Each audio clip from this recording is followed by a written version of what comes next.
Hello, everybody. Welcome to our live stream today. It's a New Year's edition of X-rays only. We are focusing today on the interaction of diseases that affect both the bones and the lungs. And my name is Dr. Kai. I'm a radiologist from Berlin. I'm running Berlin Case Viewer, and I'm also interested in rheumatic diseases. And I would like to introduce our guest today. We have a guest, which is very nice. We have Dr. Prerana Agarwal. She's a radiologist practicing in Germany, in Freiburg, in the south of Germany.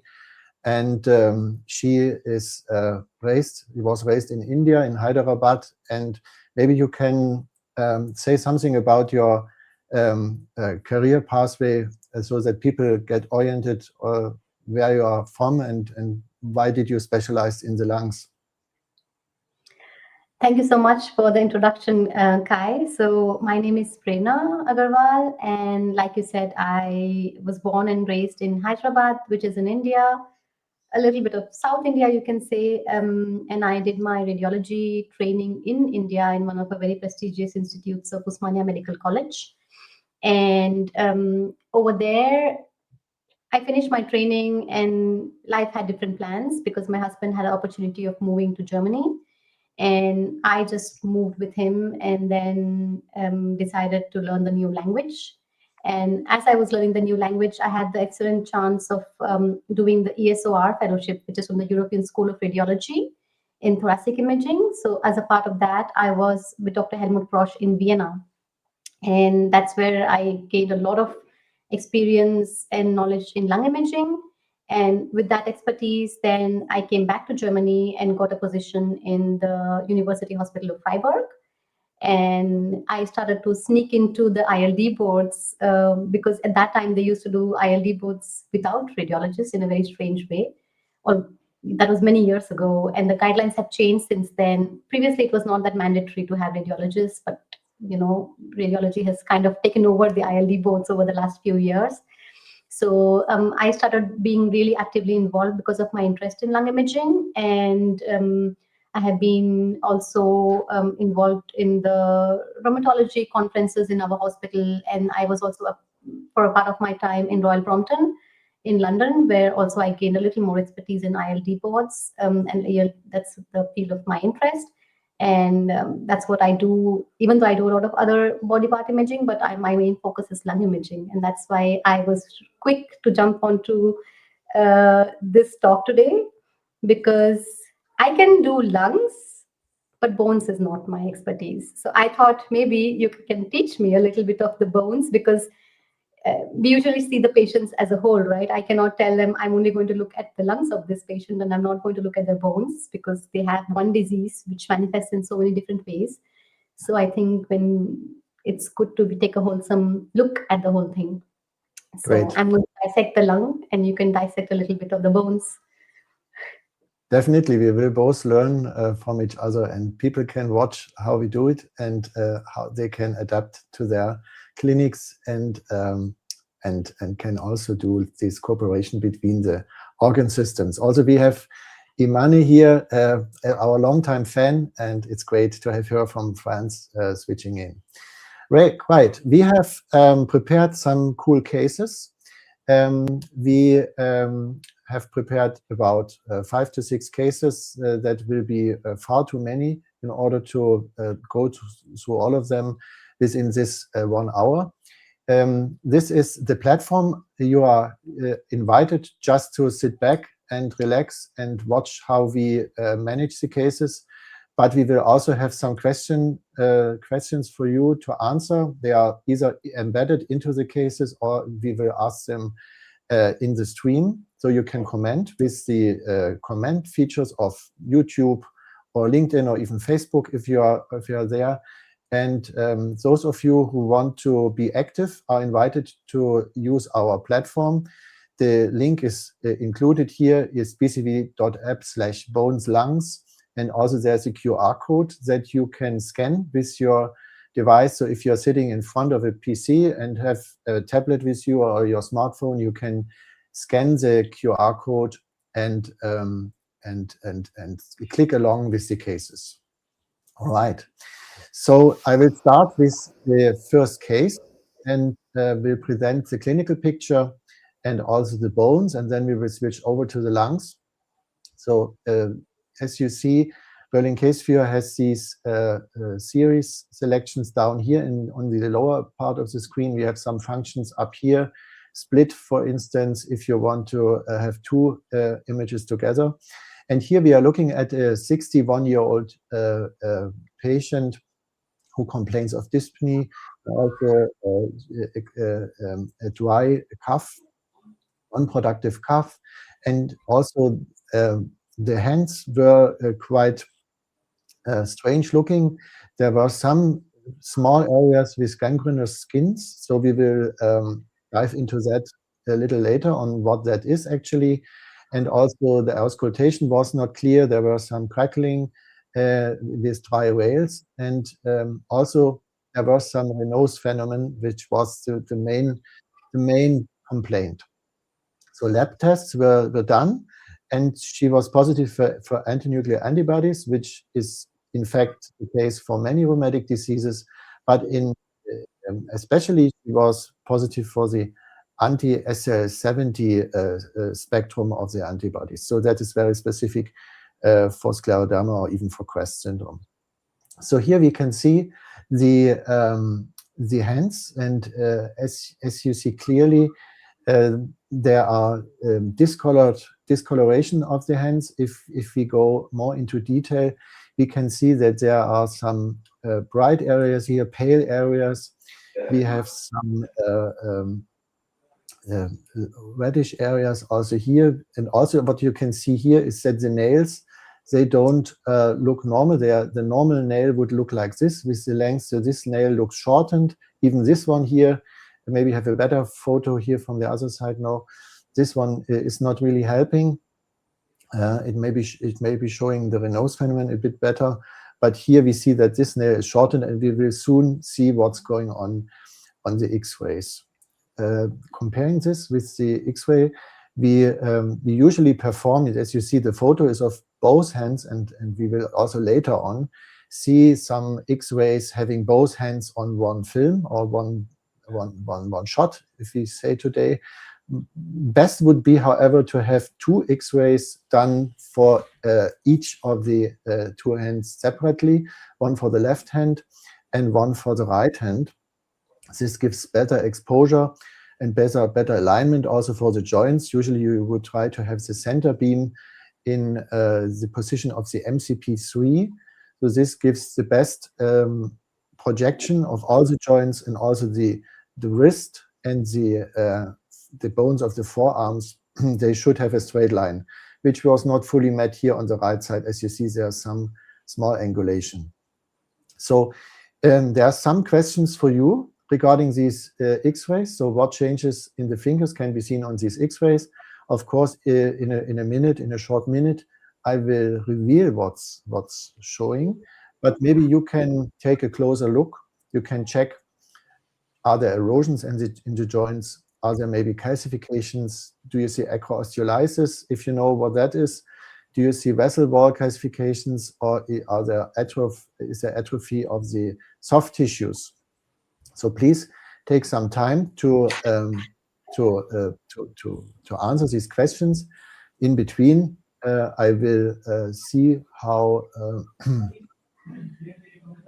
many people we have here in our platform, so that I know how long we need to wait until all of you have answered. And currently, it is about 2 to 3 people on the platform. So let's see what we can expect here. If you are shy, don't be shy. You will be not tracked down on how you answer. Maybe one more could answer. This would be nice. But otherwise, I will reveal the findings right now. Currently, I see 7 to 8 people on the stream, maybe more. So I would expect some of you are answering soon. And indeed, we have a second one, and we can now see a good spectrum of what can be seen. Okay, so some are in favor of acroosteolysis. so all of you. Some see periarticular calcifications across soft tissue atrophy also.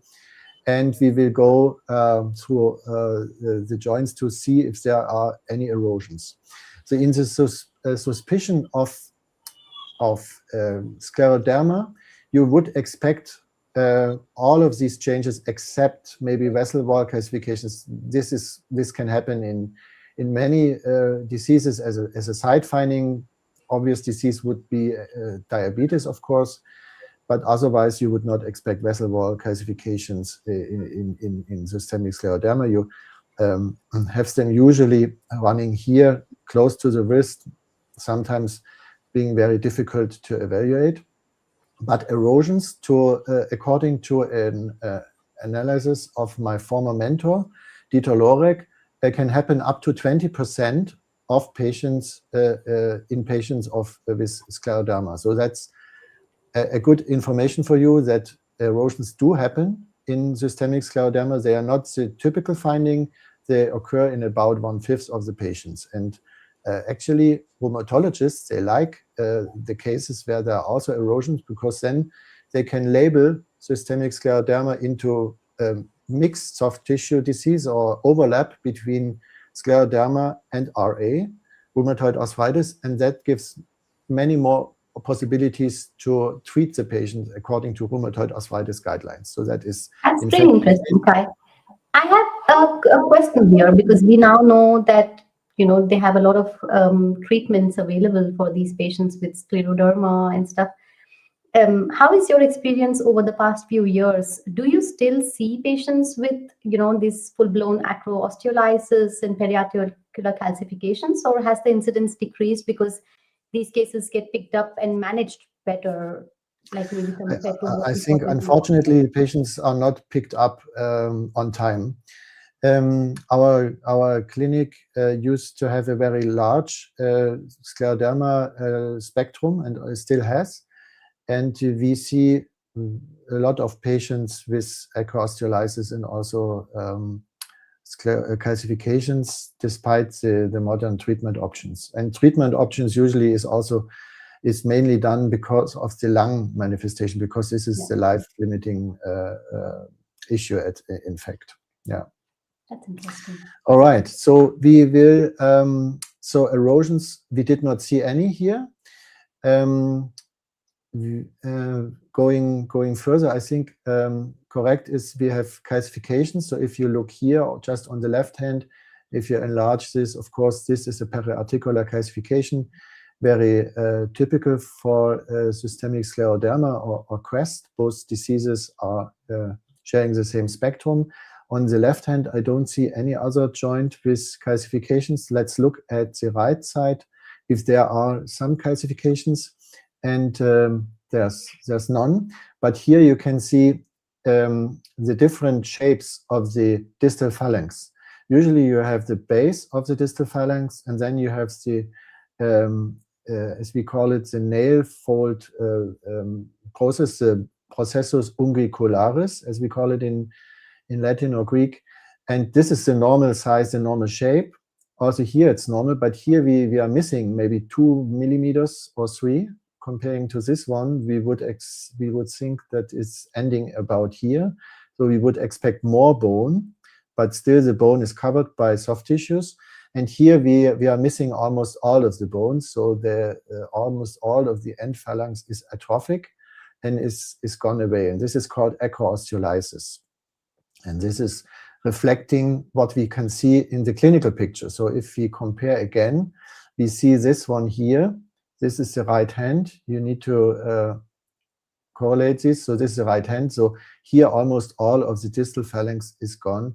And this is an acroosteolysis. And on the other side, we see the acroosteolysis also on the second way, and a little bit also on the third one. If you look here, this is a round shape. And here we have a small defect. So that's the beginning of an acroosteolysis. So what do you see on the clinical ground in these patients? You usually at the first you see a pale tip of the finger, and later on it's getting black because the tissue gets necrotic. And if it's all covered by skin, that's good. But if the skin gets ulcerations, then there's a risk for osteomyelitis, because then bacteria can come in from the skin into the bone and lead to infection in the bone, and then an amputation needs to be done. So actually the role of the radiologist is to rule out osteomyelitis here in this example, and usually I think that X-ray has a very good capability to rule out osteomyelitis in the small bones. Of course, in large bones you would perform MRI, but in the small bones where you can have good access with the X-ray, then you see the cortex is sharply delineated. We see the spongious bone very clear, and there is no real issue here suspecting osteomyelitis. That's all sterile and nothing to be suspected. So we talked about the calcifications, the osteolytis, and all the acral soft tissue atrophy which was there. So if we click all this, then you will see the result. That's the correct answer. And what you can then see is you can use this button if you are not in our live event today, but if you are learning with this case in our academy, you can click this button, and then everything is highlighted that I just explained. So you can correlate our learning text, which is at the end of the case, with these annotations in the images. But the case went on further. I think Kai, we had one question from one of our friends online. They asked, why is it not a sesamoid? Maybe the sesamoid. Let's check it. Let's check it. The sesamoid. This one here, the small calcification. So. I think that's what's pretty suspicious for sesamoid. Yeah, you need to know the correct positions of sesamoids. So you usually have, in all patients, you have the sesamoid on the thumb, on the MCP. In maybe 80 to 90%, you have the sesamoid as the MCP joint. Sometimes we have a small sesamoid also here, but we would not expect a sesamoid here at the DRP joint, and also not in the lateral side. They would be centered to the joint because they are in the tendon, which is usually palmar of the bone. So we would not call this a sesamoid. And I don't see any other structures that would look like sesamoids here. So can I tell you one thing? That was a great explanation for sesamoid. Like you said, also that's not a typical location where we would expect a sesamoid, so we would be thinking of a very articular calcification. But when would you actually recommend an MRI in these cases? Would you actually do that? I mean, from your experience? So I would. So if swelling is severe, if clinical swelling of the joints is severe, I would perform an MRI to see if there's synovitis, in order to see if we can find a cross-link with rheumatoid arthritis. So that is what I would do. Of course, in scleroderma patients, sometimes it's described they have puffy fingers, they have swollen fingers, and the whole digit is inflamed, like in dactylitis that we see in psoriatic arthritis, but here it's affecting all the fingers.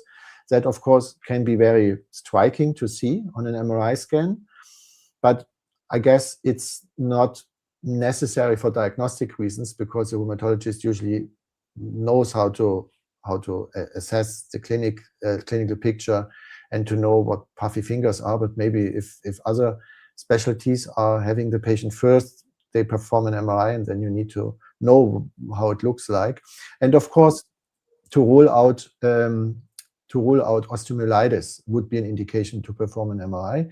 But as I already said, the difficulty is to perform a high quality MRI scan of these small bones. So yeah, because we usually have the suppression. We need a like multi-channel coil. We need a three-dimensional gradient echo sequence, like a wipe sequence with gadolinium injection. A patient needs to be very still, very, very cooperating in order to have good images of these small bones. And in clinical practice, frequently I don't see these high quality images coming out.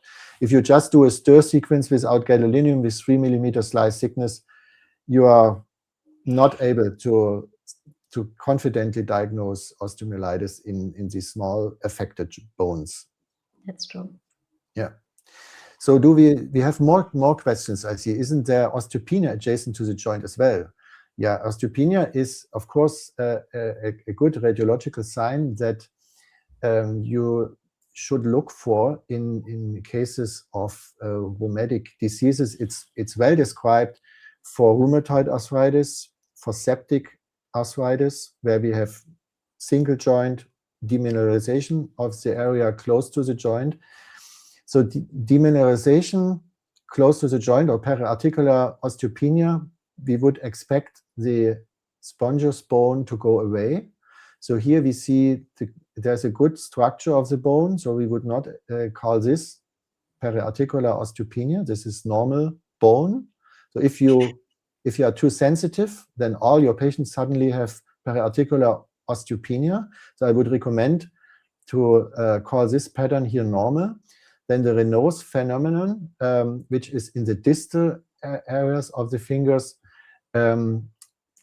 they could, in theory, cause osteopenia, but also here you see the cortex is quite thick. You see the structure here of the spongious bone also here. So I would not have a feeling that there's some severe periarticular osteopenia in these examples here. Interesting. Okay. So my key takeaway from this case, which was not so present for me, Kai, was that if you see any erosions or synovitis, then it is more of an indication of an overlap.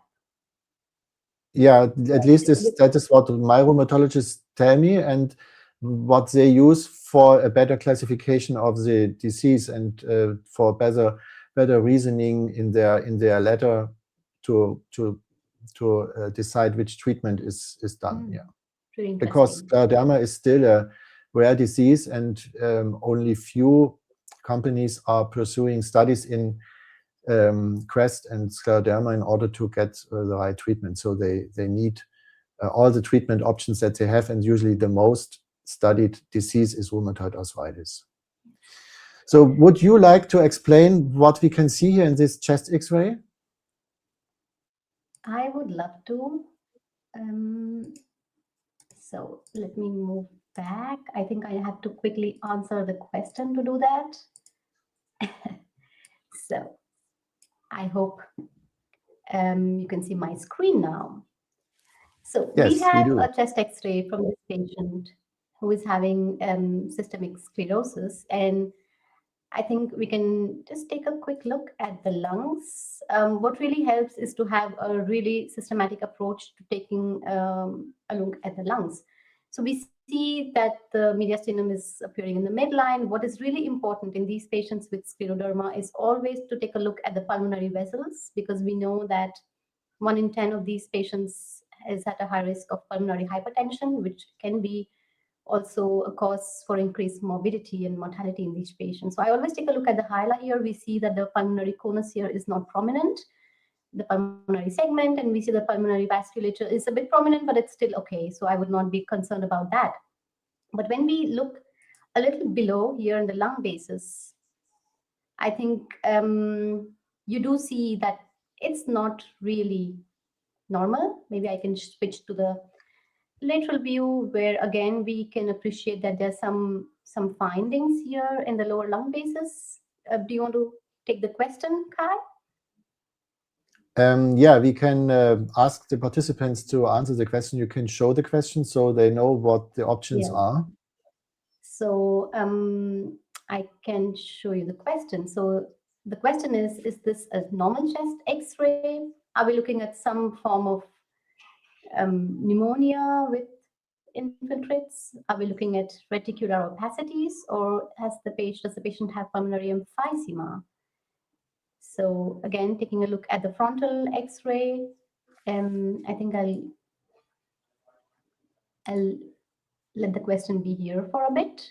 So we have 4 answers already, so you can reveal the answer on your side. So you can click QA, is the QA button on the upper left.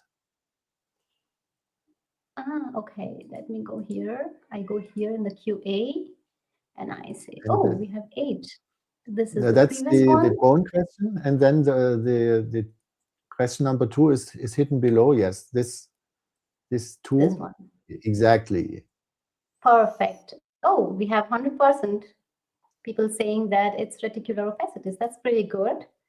Quite impressive, actually. So here, when we look at the lung basis, we see these fine reticular opacities, and that's a very concerning finding in these patients with systemic sclerosis. I'm pretty sure that a lot of people will be interested in looking at the chest CT scan. So I'm going to show the axial views of the chest CT scan that was performed in this patient. So you can already see some of the findings here of some subtle reticulations. And as we go down, I think another thing which kind of pops in the eye is this air-filled, really prominent esophagus in this patient. And as we go even further down, there it is, the fine reticulations, which tend to increase as we go down. What's really impressive is that the findings tend to be really prominent in the lower lobes, subpleurally, with some amount of bronchiectasis, as you see these fine dilated airways. And that's probably traction bronchiolectasis because they are the finer airways down there. And the findings are so symmetrical on both the sides. And because of the fine reticulations which we see, I would probably think that this is a very typical NSIP pattern which we see. That is the non-specific interstitial pneumonia pattern, which is the most common radiological feature in these patients with systemic sclerosis. Nice. And I remember I initially labeled this lesions wrongly as UIP. Would you give us a hint for the beginners on the difference between UIP and NSIP? So I think that's a very, very common question to be asked. So, and also I must admit it is quite difficult. In a full-blown UIP, when we say you need to have 4 findings, right? You need to have predominantly basal distribution of findings, which is there in this case. You need to have findings of reticulations and traction bronchiectasis, which you have in this case. What you also need to have is honeycombing, which we don't have in this case. And honeycombing is the subpleural cystic lesions, which you see, the clustered cysts, that we usually see, which is not there in this case. In that case, this is definitely not a UIP pattern. There is another pattern which is probable UIP pattern, which is when you have everything else, but you don't have honeycombing. You have the basal predominance, you have the reticulations, you have the traction bronchiectasis, but you don't have honeycombing. That is a probable UIP pattern. In this case, one could argue that this is a probable UIP pattern in a patient who is probably 75-year-old male who has smoked in his past, who doesn't really have any other disease. I would probably suggest I would go with that probable UIP pattern. But in this patient who is having systemic sclerosis, and you see this fine reticular symmetric findings on both sides with traction bronchiectasis, which is kind of having a little bit of a bronchocentricity here, I think you're more likely to be right if you go towards NSIP. Having said that, it is also difficult to differentiate this from a probable UIP pattern. And a lot of times I actually see it in the clinical context when I'm writing my report by a woman who is having a systemic sclerosis, and you have these kind of findings, it is more likely to be an NSIP pattern. And in the NCAI, what are we actually talking about? Whether we're saying UIP pattern or NSIP pattern, I'm just trying to give the patient a prognosis. Because we know UIP pattern has a poor prognosis compared to NSIP pattern. So when I say that this is an NSIP pattern, I'm just trying to say that this one is probably having a better prognosis than a UIP pattern, because the moment I say it's UIP, I'm saying that this patient is going to have probably a highly progressive fibrosis and is having a worse prognosis. That's the only thing that we're trying to say at the end as radiologists. Okay, very, very good explained. Thank you. Questions coming already in here. If you need to biopsy this? If it is a UIP pattern, In the context of CTD-ELD, this is a connective tissue disease, interstitial lung diseases, the clinicians in our hospital, and also I think generally, they don't usually go in favor for a biopsy unless they are having a suspicion of some other ILD. Most of the times when it's a connective tissue interstitial lung disease and the picture pass, for example, if I say it's NSIP and the patient is having systemic sclerosis, that is enough for them to even start a therapy. They don't usually biopsy these things. They would consider a biopsy when, for example, the findings in the bronchoalveolar lavage are not fitting in, or if they are suspecting something else like hypersensitivity pneumonitis or even a drug-induced lung disease in these cases. But for a typical connective tissue interstitial lung disease, they do not perform a biopsy in our hospital. How is it in Berlin, Kai? So it's similar to your approach. So if the rheumatic disease is already established, then of course no biopsy is done. But if the patient is coming over the route of the pulmonologist and there's no known rheumatic disease, then of course they do cryobiopsies or similar stuff, even video-assisted methods. Yeah. And a lot of times, like I also said, these patients have a high risk of pulmonary hypertension, right? So even with that risk, because once they have pulmonary hypertension, there are high risk of bleeding and complications after biopsy. So our pulmonologists are really scared of biopsying these things. I mean, they wouldn't go in and biopsy unless they suspect something else. Okay. How is it with the subpleural sparing? There was another question coming in from Mr. Cash 62. So subpleural sparing has typically been described in patients of NSIP, but a typical subpleural sparing, I have to say, is seen in about just 20 to 40% of cases of NSIP. That means if you don't see a subpleural sparing, that does not mean that it is not an NSIP. If you see it, it favors it, it helps you with the diagnosis, but a typical subpleural sparing is seen in only 20% or max 20 to 40, I think, as far as I know from the literature, but it's not that common. So just because you don't see a subpleural sparing, I don't think you should call it a UIP.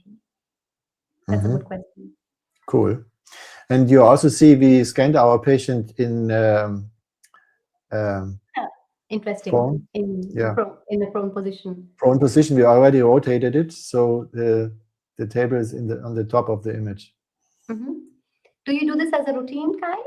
We try to do it as a routine. It's not always going smoothly, but I think patients from the rheumatology department are, as a standard, being placed prone on the CT table. I think that's a pretty smart move. What we do in Freiburg is that patients get a normal scan in inspiration. And when we have a suspicion in the ILD board, the patients then get discussed in the multidisciplinary ILD board. And over there, when we are not sure, then we call the patient back and we scan the patient again in prone position. And there we just do the lung basis. Okay. Good. And you see, so I think what came out clearly here is that you need the clinical information to check for the lungs and to do the correct interpretation, as you said, the difference between UIP and NSIP. Similar to the bone interpretation, you need to know at least something about the patient in order to do the correct interpretation. So that's really important that we... Yeah. Okay. So yeah. So that I checked before the discharge the patient. Okay. So I think this case already brought along quite a good discussion. We have another case that is very interesting. Has a combination of lung and bone findings, and you can start presenting our second case. Prerana. Yes, I have the second case for you. So this was a case which unfolded in a very interesting way. This was a patient who came with unclear dry cough. This was many years ago. I think the initial imaging was 2018. And when she came in for the chest X-ray at that time, we can see that the chest X-ray, again, we see that the mediastinum is in midline, the pulmonary vasculature appears normal, the heart appears Also a little prominent, but again, within normal limits. And also the pulmonary parenchyma, we can see it's symmetrical on both sides. I can show you the lateral view. Even the lateral view, as we go from up to down, we see that the normal density keeps getting darker, which is normal, and we don't see much happening here. Probably this is all, I think, just vasculature, really not much happening here. The patient got then follow-up imaging 4 years later. This was done at an external hospital. And I'm going to scroll down. And as we scroll down, maybe people in the audience can already see that there is some subtle finding here. For example, here, as we scroll down, you can see some really, really subtle findings here. I'm going to scroll down before I get back to them up. Here they Maybe are you again. can even enlarge a bit so we can, people on the small screen can see what you mean. So I think I really need to enlarge. That's a good point, Kai, because these findings are so subtle. And I must say this was missed in the initial report. At that time, that was just labeled as, hypostasis of the lung, which you commonly see in patients in the prone scan. But we have an important clue in this scan.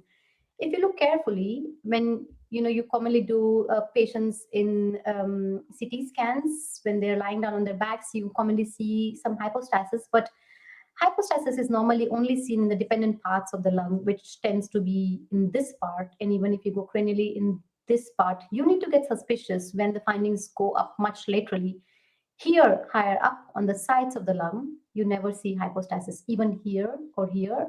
So particularly in these patients with these findings, more lateral up in the lungs, you need to be a little cautious and advise, if you're not sure, of an imaging with prone scanning. Call the patient back, ask them to lie down on their backs, on their stomach, have them breathe a couple of times up and down, cough a couple of times so that the collapsed alveoli can, open up, and scan them just to make sure you're not missing an early interstitial lung disease. In this case, it was not done, and these findings were missed. And the patient came back 2 years later with joint pains. I think you can take up from here, Kai. Yes, so the X-rays are very interesting. We have here X-ray sets of the hands and feet, as you see. There are 2 feet on one X-ray. They're correctly labeled with left and right. And I would also take separate X-rays here, because then you need to imagine the central beam is somewhere here between the big toes, the great toes, taking the air between the 2 toes with best projection, and the MTP5 region is having some geometric diversity, and it's not what we want. So I would have an X-ray that centers on the MTP3 here. But nevertheless, what we can see is we have hands and we have feet. And in scleroderma, usually the hands are more frequently affected than the feet. But what we can see here is an interesting pattern. So we would scan, of course, all the joints. If there are erosions, we would suspect erosions, especially at the MTP5s. We would also search for calcifications, which sometimes are in the course of the tendons, meaning that they are close to the first MTP and also the interphalangeal joint, but they are not evident here. But we have one finding that might be unspecific. We have this defect here in the head of the metatarsus. If you compare it with the other side, you see how it should look like. We have a thin cortex. We have the pattern of the spongious bone going till the cortex. Looks perfectly fine here. And here we have this decrease of the contour. We have sclerosis in the bone, and we have a feeling that we have like a small fracture here, or like a defect. And this could be caused by low blood supply to the metatarsal head. And we know this is called the Freiberg's Köhler disease, or Köhler 2 disease. So this is regarded insufficiency fracture on the basis of low blood supply, because this is a very weak area in the bone. And as we know that people in scleroderma have problems with blood supply at the distal arteries, we could also suspect that this plays a role here in this disease. But this is, of course, only a side finding. Also here, there's some sclerosis, which you do not see here. So we could go into this more in detail with a lateral or an oblique view if there are any osteoarthritis signs here or any maybe classifications. But let's focus on the hands. And what you can see here, this is the PA view, posterior anterior view. We are always taking the X-ray from the posterior side. And this one here is the lateral view. So you see that even the PA view is not straightly depicting the fingers. That means we have problems stretching out the fingers. So this is not due to the technician who's not wanting to make a good image, but the patient simply cannot extend the finger. And that's also a typical sign of scleroderma. This sclerodactyly, as it is a clinical sign, sclerodactyly meaning the fingers are dense, you cannot extend them. And you see this indirectly on an X-ray. Of course, you do not need radiology to diagnose sclerodactyly, but it's a good side finding that these fingers are stiff and cannot be extended. Also, we are looking at the distal fingers. Here we see like a deviation that could be also due to osteoarthritis. The patient is 70 years of age, so the expected age range for osteoarthritis would be there. And there's no acroosteolysis here, so the distal areas, they look quite nice. But on the thumb, we have a different pattern. We can see that the bone is suddenly ending here. So we would expect this cortex going up to the end and making this small move that we would expect also here. But the bone is suddenly missing, and we have this very focal calcification. And here on the other side, we also see the bone is shorter than it should. And there's this calcification in the soft tissue underneath the nail. So these two fingers are very typical for scleroderma. And also, I just saw it. Here we have also some mismatch between the soft tissue covering and the bones. So as you see, the thick, tough soft tissues are ending here, and the bone is a little bit going over this edge. So we could assume that there, maybe we can see it better in the lateral images. We could assume that there's also some soft tissue atrophy here in this patient. So this is what I would say, and this image would be very typical for me. And in case you ask, there's also osteoarthritis of the CMC1, so-called Reed's arthrosis, and this is a side finding not really connected to systemic scleroderma. What about the subluxations in the toes, Kai? Is this typical for scleroderma? I thought there was some, like, if you see the second toe on the right, for example. Yeah, second toe on the right. So here you think, I see a lot of feet, and it's a bit of subluxation, but I would not overcall it.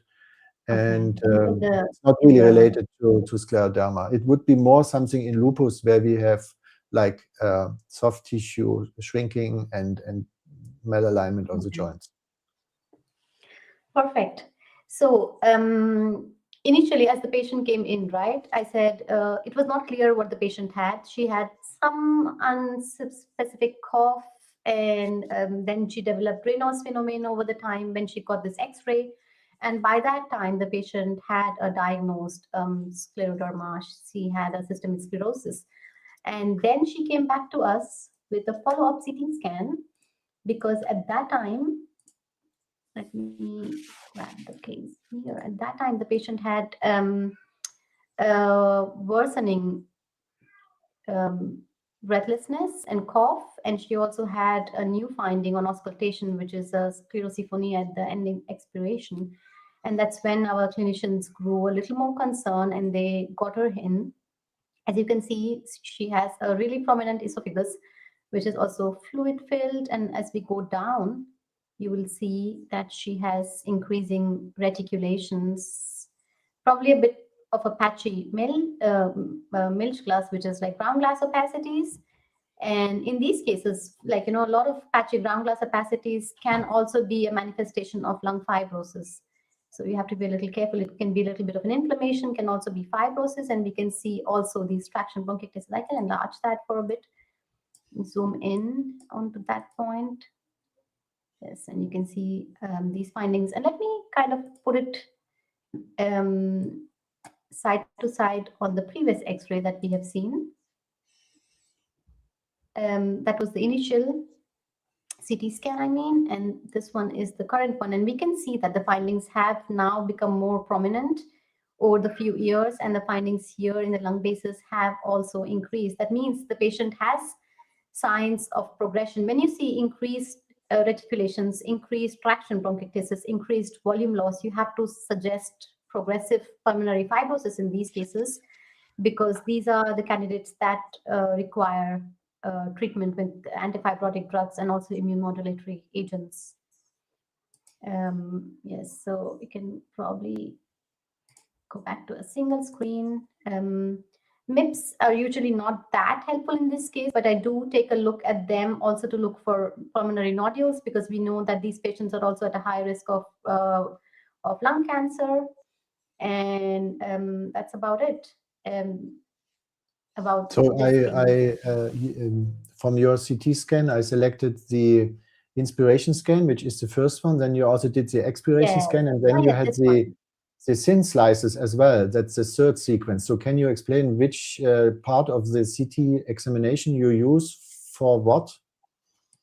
So let me put a side-by-side comparison once, Kai, here. When you look at the scan here, you can see that the trachea is having a nice and round configuration. That is a typical inspiratory scan. And if you look at this one, you can see that the posterior wall of the trachea is showing a configuration which is a little concave towards the ventral side. This is a nice expiratory scan. We typically don't perform expiratory scan in all the patients. This was one patient we have it as a part of our complete package, where we have an inspiratory scan, expiratory scan. And by the first diagnosis of patients with an unclear ILD, we do perform expiratory scans, but we are moving more and more towards the direction of avoiding the expiratory scan in a lot of patients. As you can see, this is a low dose scan. And what we can see in a typical expiratory scan is the air gets pushed out and the lung gets more gray, like you can see this ground glass opacities. And in these cases, it's really important not to label that as a pathology. It is normal, and that is what we want. We want the lung to be nice and gray in an expiratory scan, because that shows us that there is no air trapping. And we can see in this case, this is small air trapping. This is physiological. I wouldn't make a lot about it. And yeah, this is a normal expiratory scan for us in this case. It's helpful in patients, for example, with rheumatoid arthritis, because there you see more of a multi-compartment involvement. They tend to have also a bronchial involvement. They tend to have small airways disease. But in systemic sclerosis, it's not that helpful. As you can see in this case, this is a normal expiratory scan. Okay. And the third sequence, where there are the thin slices, do you usually look at the 0.5 millimeter slices and neglect the, let's say, mean reconstructions of 2 millimeters, or do you look at all the images? Yeah, that's a pretty good question. Like, these are the images from our new photon counting scanner. And as you can see that the resolution is really, really nice and sharp. For patients who are having diseases like systemic sclerosis with a high pretest probability of ILDs, for example, we know that 7 or 9 out of 10 of these patients are going to have an ILD. I prefer using the thin scans also, because I know that even if there is a subtle finding, I'm going to be a little more proactive about calling them as ILD, or even having a prone scan or something of that sort. I always prefer looking at the thin scans. These ones are the routine ones that we usually have running into our packs, like the routine 2 to 3 millimeter slices, just to overview. But for ILDs, I typically take a look at the really thin slices.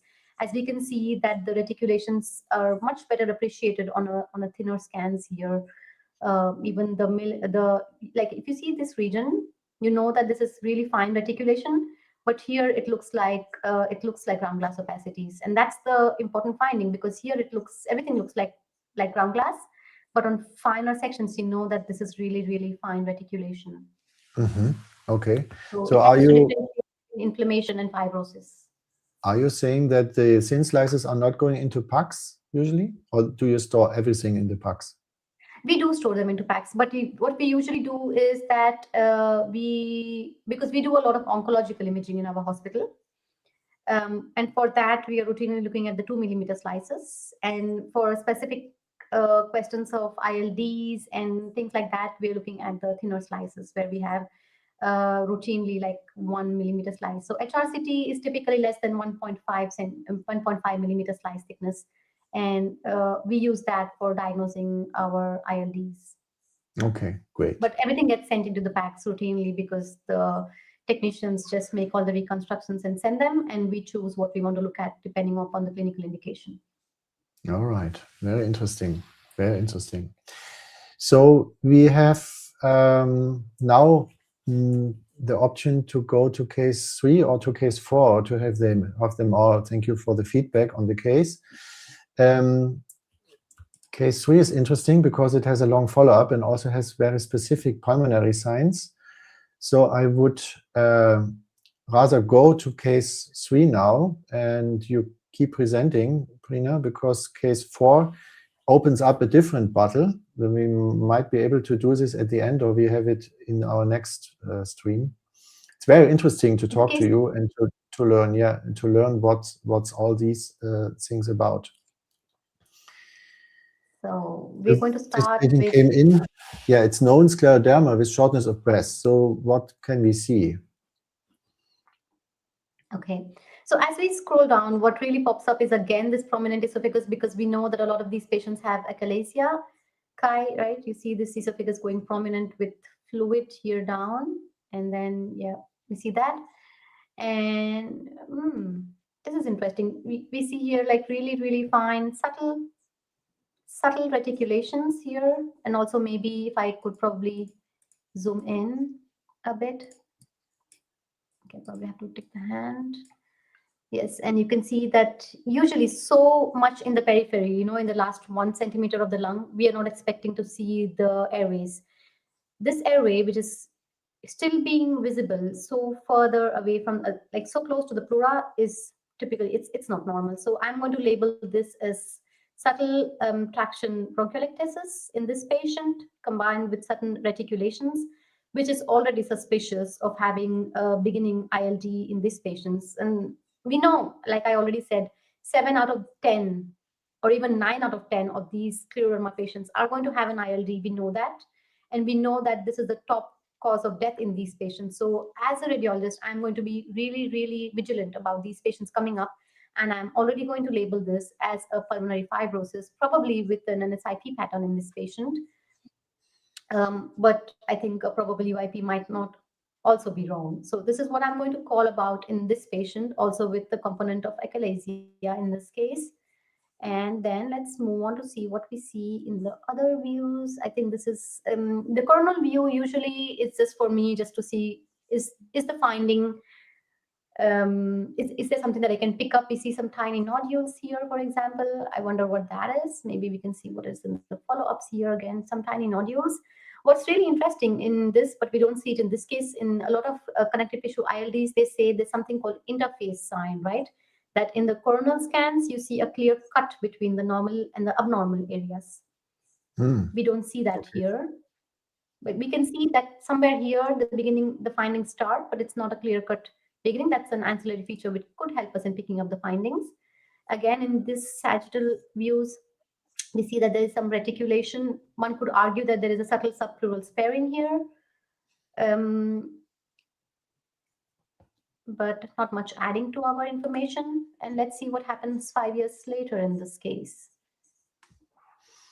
I found this Yeah, case 5 years really later, these interesting, are Kai, as you the told thin it. slices, and also we have the MIPS in the next series. So we have both. Yeah.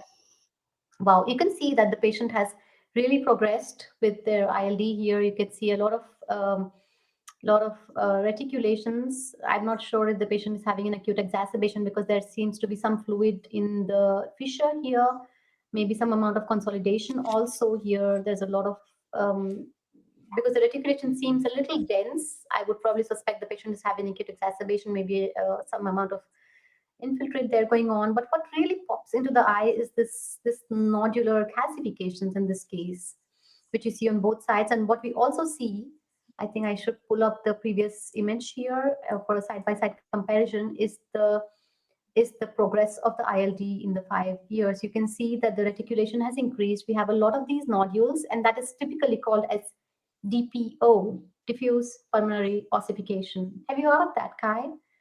No, actually, I didn't know that there are ossifications in the lungs. So please explain. It's actually mature bone. You know that it is mature bone which is laid down in the pulmonary interstitium. And if you know it, you will see it more often, specifically in older populations. It can be like branching, then it's called dendriform pulmonary ossification. It can also be nodular, then it's nodular pulmonary ossification. But you're right if you write it in your report as DPO, diffuse pulmonary ossifications. And usually it is seen along with pulmonary fibrosis. And there have been studies that this DPO can also be associated with microaspirations. And there is also a theory, right, that we know that scleroderma patients, because of their achalasia, they're having a microaspirations, which is probably triggering their pulmonary fibrosis. It could be a very good case that all these classifications here are also associated with the microaspirations that the patient has been having. And I think if you look at the MIPS here, I think I'll go back to the single view and show the MIPS to our audience here online. You can see that you can appreciate the pulmonary calcifications, how they have increased. Really, they're diffuse pulmonary ossification. Usually they're seen subpleurally, also in a caudal predominance, also in areas where you're most likely to have aspirations, right, in the most dependent part of the lungs. Here they're seen more ventrally, which is unlikely to be aspiration associated. And that's why we don't know how these things come up in the lung, but studies have shown that they are probably associated with pulmonary fibrosis. See, again, here in the sagittal view, we can see these beautiful calcifications in the pulmonary parenchyma, which is again mature bone being laid down there. And the patient comes back a year later. Let's see what happens here. I think I'm going to again pull up. This is the previous scan where I was talking about this could be in some amount of pulmonary infiltrate, and we can see that it is cleared up here. And probably this patient had an exacerbation at that time, and probably this is not everything fibrosis, and probably this is some amount of inflammatory component here, which we can see has gone back, and what remains is just the fibrotic component. We can see also the fluid along the septa here, it's all gone. And what remains is the fibrosis, which is kind of remains stable over the next 1 year, I must say. Great, great. Well explained. And we now know that we have small ossifications in the lung. As we have this commenting by Hermann, lithiasis of the lungs. And yeah, great. Any more questions regarding this case? So I think they were suggesting something like pulmonary alveolar microlithiasis, and I must say that's a little bit of a different entity. I'm not sure if there's an association of pulmonary alveolar microlithiasis with scleroderma, in all honesty, but this kind of diffuse pulmonary ossifications, I think it's the right term to use in this case, is a common finding in interstitial lung diseases. More in UIP and less in NSIP. Okay, very good. Thank you. So we will go back. And we have now reached the planned 1 hour. But I think I will briefly go into case 4, which is another disease that connects the lungs and the bones. And here in this example, it is in fact a 35-year-old woman. However, the pulmonary images are not really fitting that you can see at the end, but there is pain in the proximal fingers, pain and swelling also, pronounced morning stiffness. And this is a very interesting and also rare finding. And the question is if the finding that's showing up here is even visible to our audience today. And if so, which answer would you go with before I start explaining what's going on? So remember, this is a 35-year-old woman with pain, but also swelling and morning stiffness. And it's localized at the PRP joints. It's going long, about many years. It's not clear if it is a bone pain or it's joint pain. So it's described as a joint pain because joint pain is frequent, but maybe it's not a joint disease. So what would you say is seen here? You know, Kai, coming from India, I would always want to see tuberculosis in the options. Yeah, you're right. You're right. I should have done this. Exactly. So this is a very Central European spectrum of diseases. Definitely. Yes. Definitely. Tuberculosis is so frequent, unfortunately. So we have one brave person already answering, but I think we need 2 or 3. So one more, please. So we have a spectrum. So remember, we have the option of you don't know, rheumatoid arthritis, gout, hyperparathyroidism, sarcoid, and amyloidosis.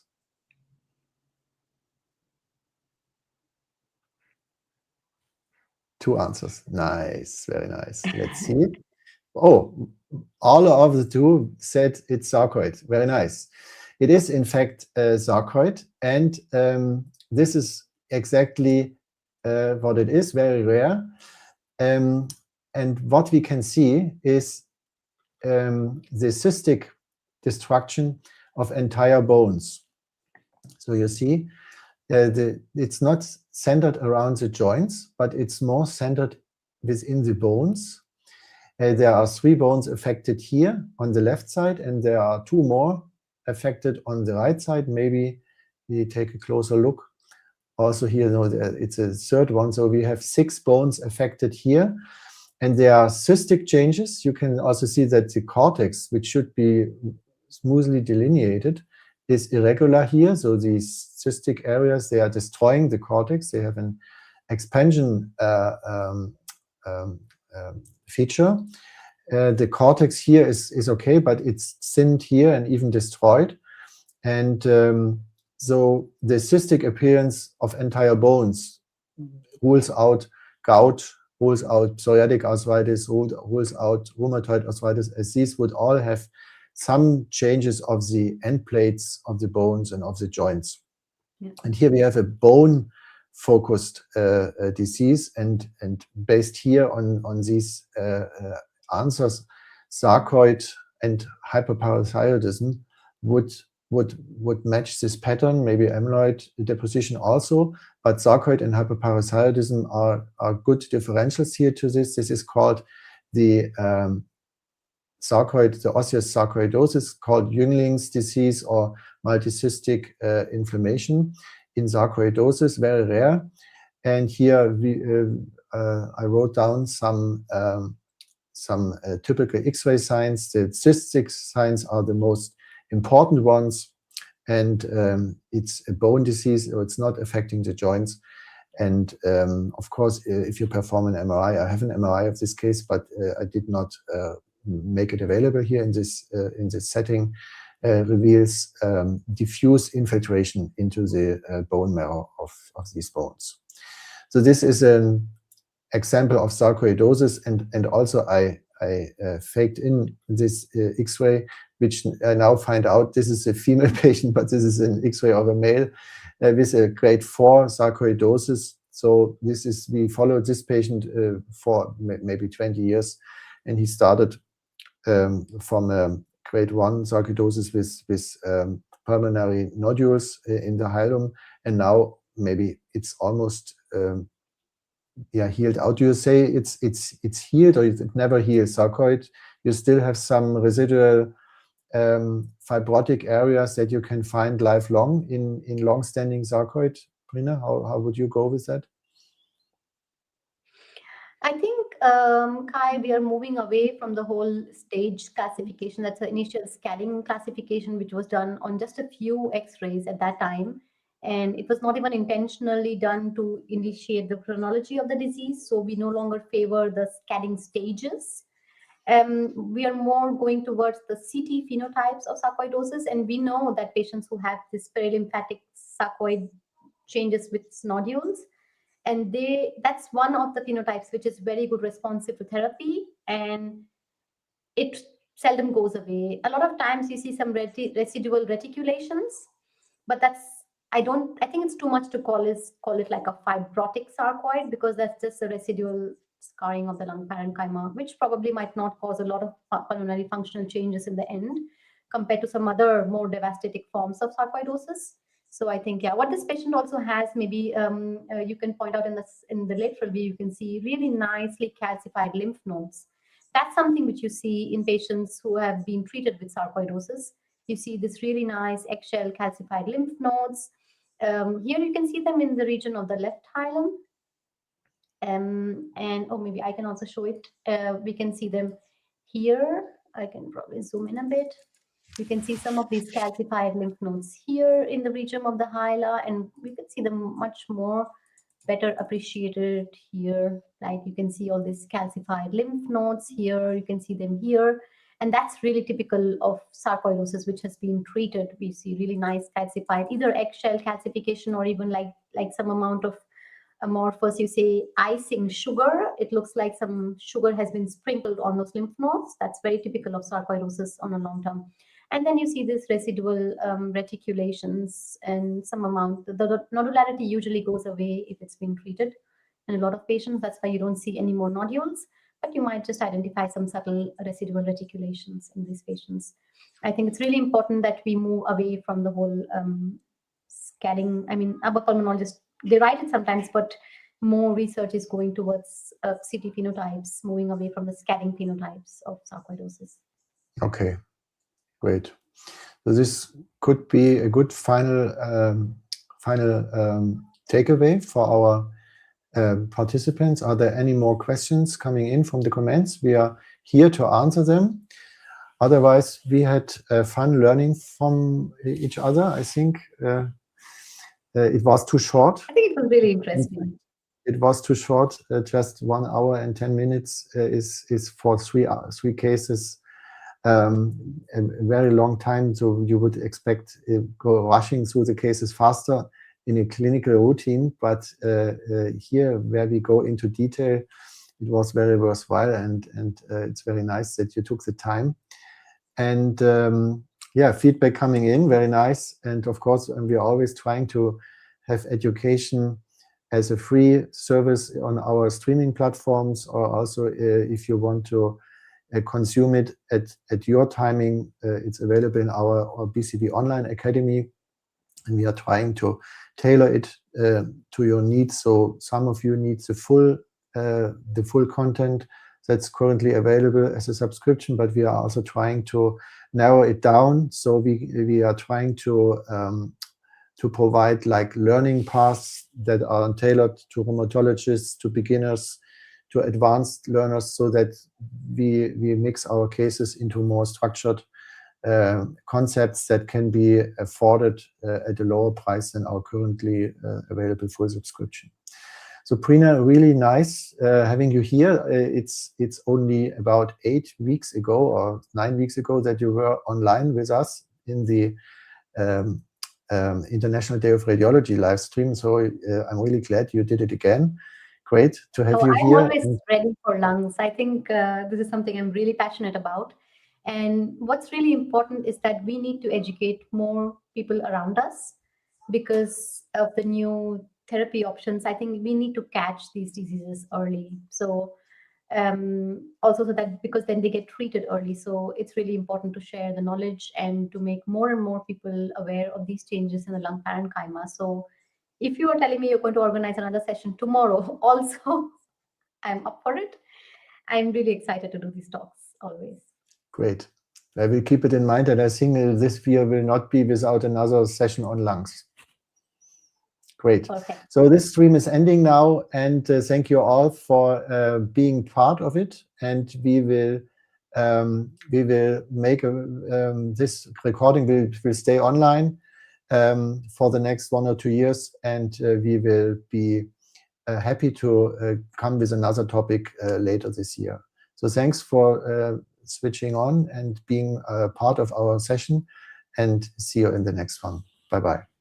Thank you so much. Bye-bye.